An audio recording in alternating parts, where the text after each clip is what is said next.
Israeli rocket ক্ষেপণাস্ত্রের আঘাতে প্রাণ গেছে শত শত লেবানিজের। নিহতের তালিকায় ছিলেন লেবাননের সশস্ত্র গোষ্ঠী হেজবুল্লাহর জ্যেষ্ঠ কমান্ডাররাও।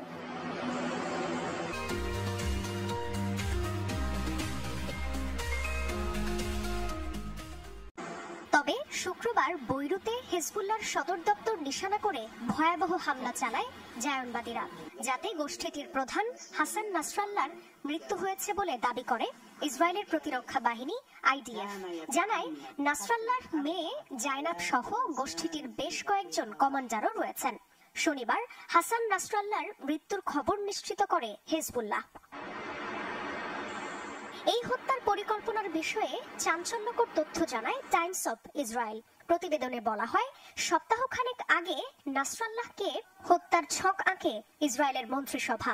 তাদের বিশ্বাস, ইরানের মদদে 2040 সালের মধ্যে ইসরায়েলকে ধ্বংস করতে কাজ করছে নাসরাল্লাহ। এতে ভূখণ্ডটিতে শরণার্থী হওয়ার শঙ্কা আছে জায়নবাদীদের। এছাড়া ইসরায়েলি কর্মকর্তারা মনে করেন, লেবাননে সরাসরি স্থল অভিযান এড়াতে নাসরাল্লাহর উপর হামলা করা ছাড়া বিকল্প নেই। মধ্যপ্রাচ্যে ইরান সমর্থিত সবচেয়ে শক্তিশালী মিলিশিয়া বাহিনী হেজবুল্লাহ। তাদের এমন বিপর্যয়ে সর্বোচ্চ সতর্ক ব্যবস্থা নিয়েছে তেহরান। বার্তা সংস্থা রয়টার্সের খবর, ইরানের ভেতরে নিরাপদ এক স্থানে নেওয়া হয়েছে দেশটির সর্বোচ্চ নেতা আয়াতুল্লাহ আলী খামেনিকে। জায়নবাদীদের প্রতিহতে মুসলিম বিশ্বের প্রতি আহ্বান জানিয়েছেন তিনি।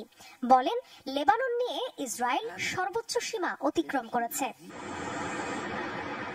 বিশ্লেষকরা বলছেন, চলমান পরিস্থিতিতে নতুন মোড় নেবে মধ্যপ্রাচ্যের সংঘাত।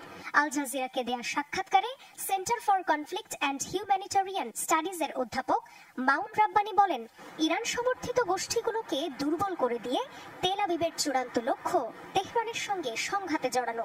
তাতে অবশ্য ইরানের সঙ্গে ইসরায়েলের পরম মিত্র যুক্তরাষ্ট্রও সরাসরি সংঘর্ষে জড়িয়ে পড়তে পারে বলেও সতর্কবার্তা দেন তিনি।